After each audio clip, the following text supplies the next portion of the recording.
Tonight, we're so pleased to have the Mass Appeal music video night.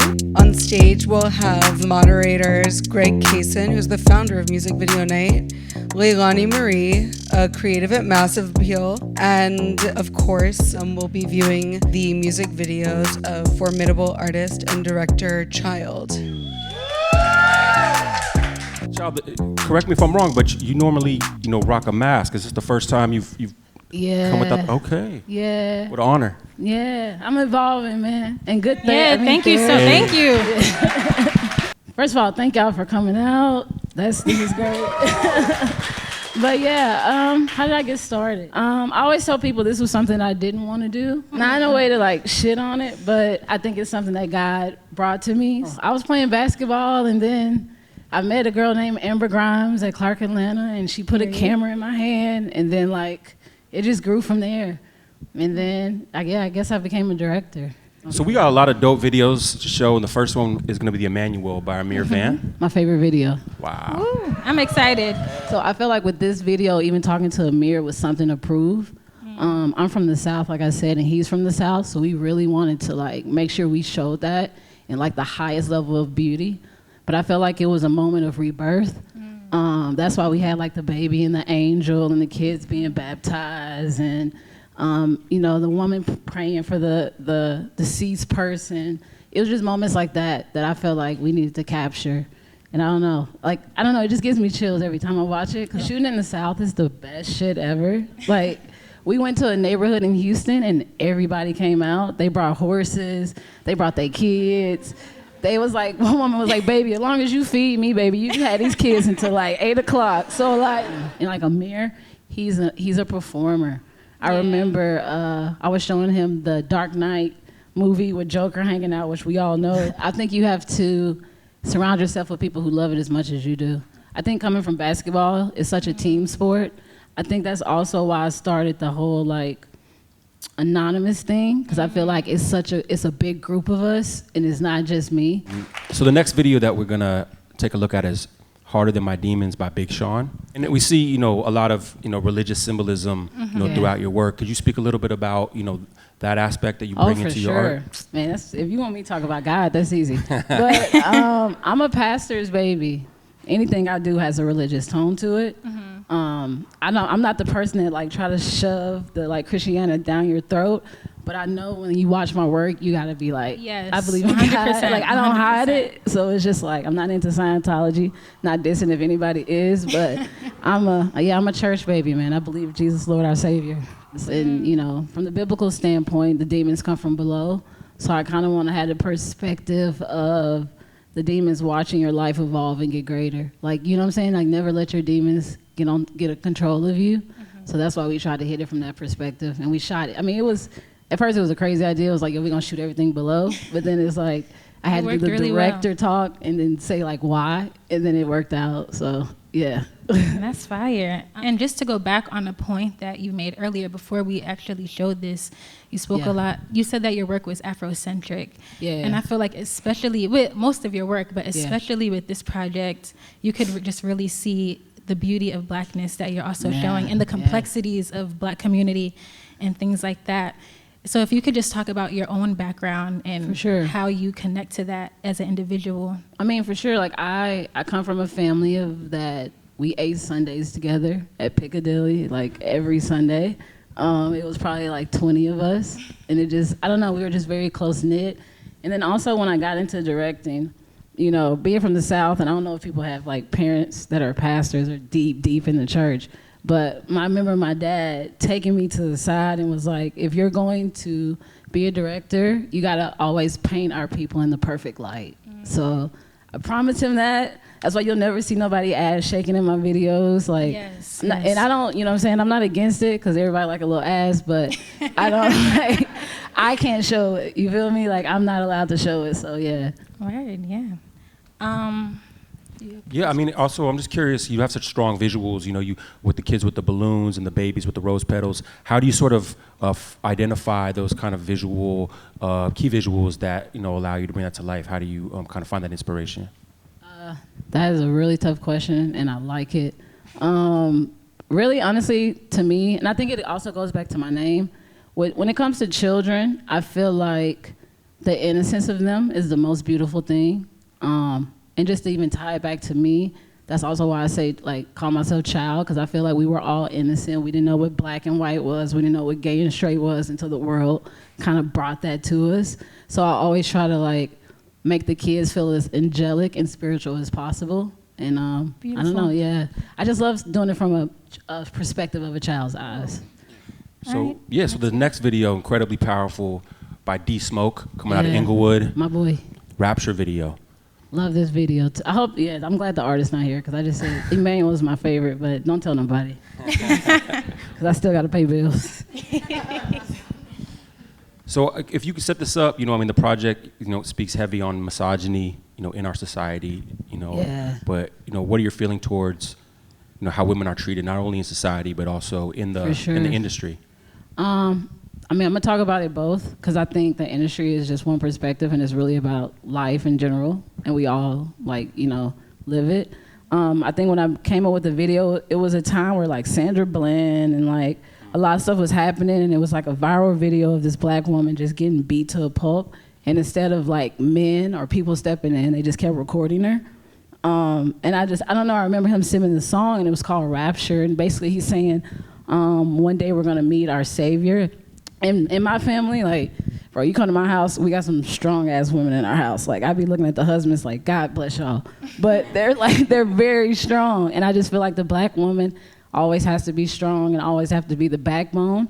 So I wanted to paint a visual that kind of, like, spoke to that and gave them their flowers. And, like, in the way Deep Smoke, he actually killed it, because he came to a perspective of, was like, what would the world be without women? Mm-hmm. And I was like, oh shit, I know how to write that. Like, so if you could just talk about what your process was like from creatively conceptualizing this project, what your mindset was like, just how you decided to show all these different facets of black women and just lifestyle.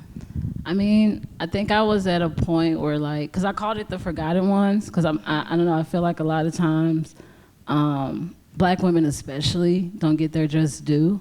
When it comes to my career, it's been nothing but black women that put me in the rooms. So I kind of wanted to give them their flowers, to our grandmothers, to our mothers, to every woman that you know.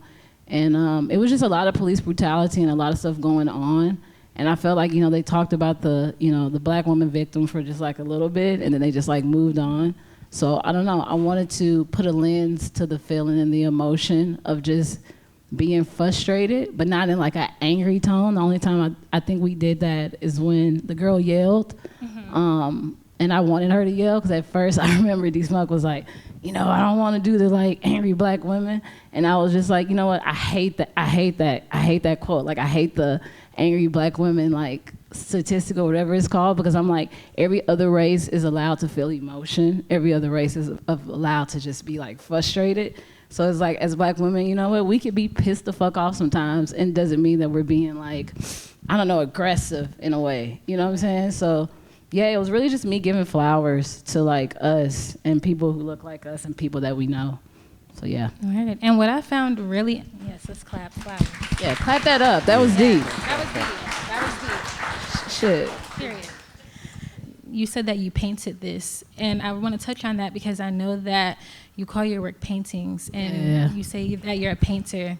If you could just talk about what led you to being like, I'm a painter, like this is my art. I don't know, I like to paint people. I like to paint emotions. I feel like with a painting is never done. Mm-hmm. You always keep adding to it, and for me, when it comes to creatives, I constantly want to add to it. And it's like, everyone knows, like even from Basquiat or Van Gogh, they're never done. Mm-hmm. You can keep adding to it.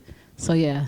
The next one, we're gonna take it to the Wild West with Koffee, The Harder They Fall. Shout out Rock Nation, you feel me? Ooh. And from a perspective of a treatment, this one was in conjunction with the Netflix film. Harder They Fall, and I loved it, man. It was so fun. We got to shoot on a ranch. James Samuel was like, he was super amazing. We're still cool to this day. How did you approach this video? And also kind of trying to stay true to the actual film and match some of the colors and stuff. Yeah. I mean, honestly, I watched the movie.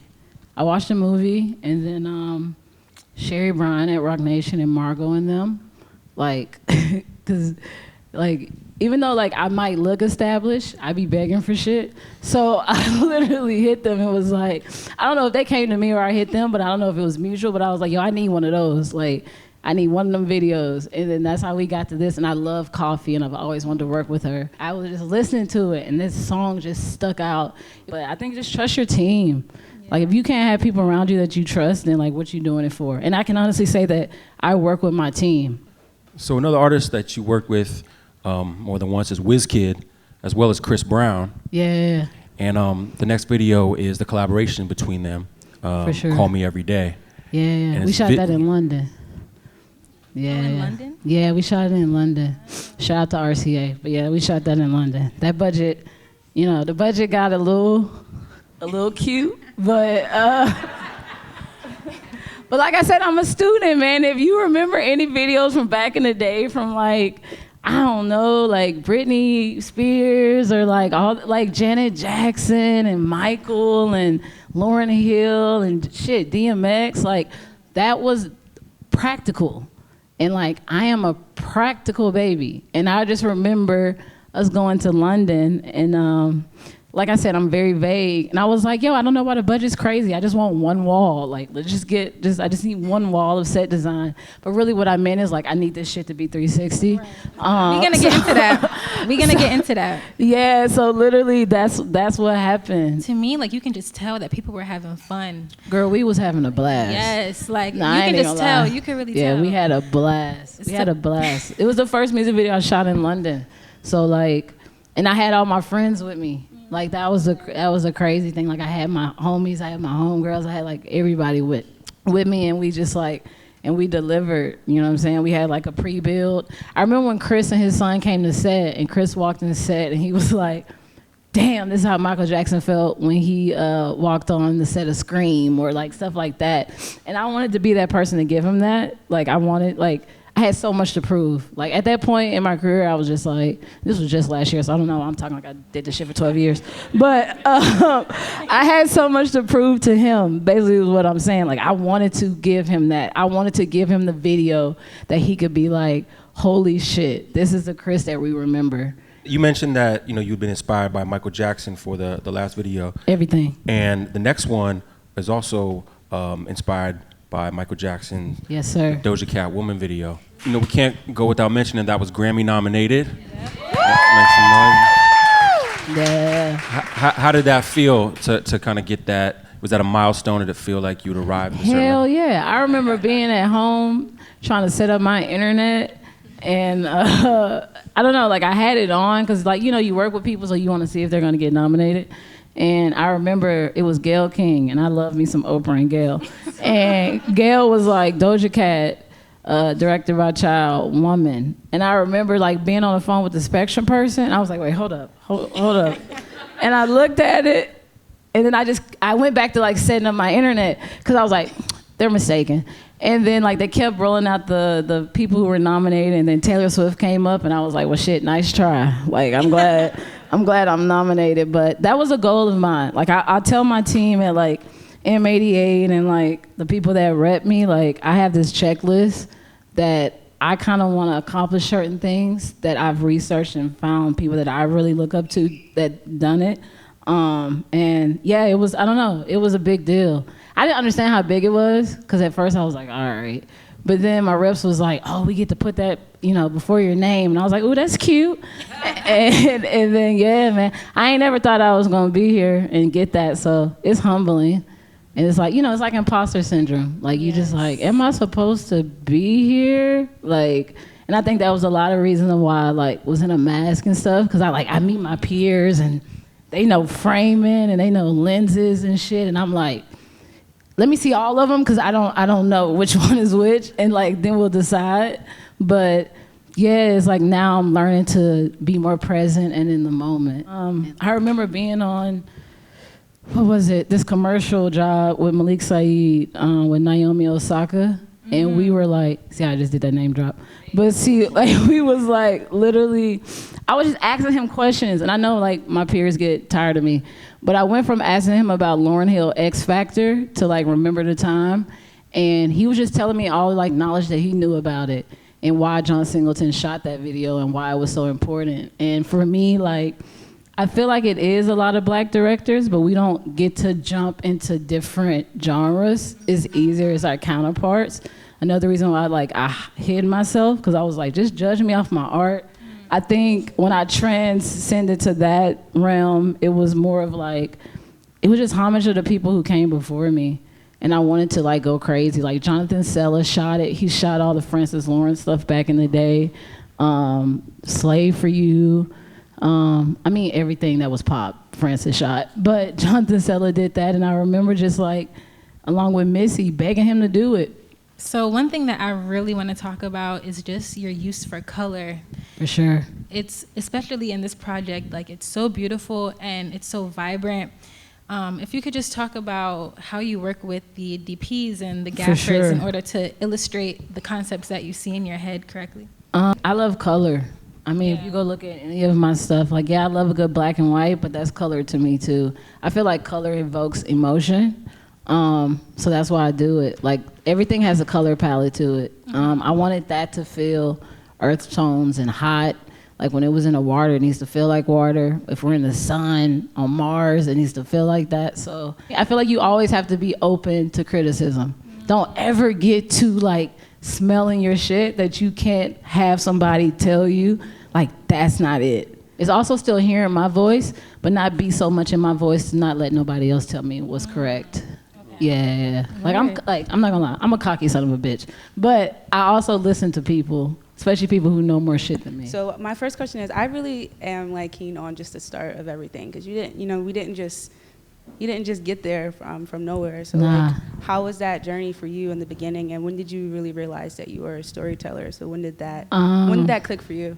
You know, it's just really just trying stuff out. I really think that's what it is. And like, the journey was different. Like, I think a lot of people think I just popped up, and that's not true. I was living out of motels. I was selling my camera, like, and then I met Lucky Day and BJ Chicago Kid, and that's when the whole directing thing really just like took a form, and that was like 2018.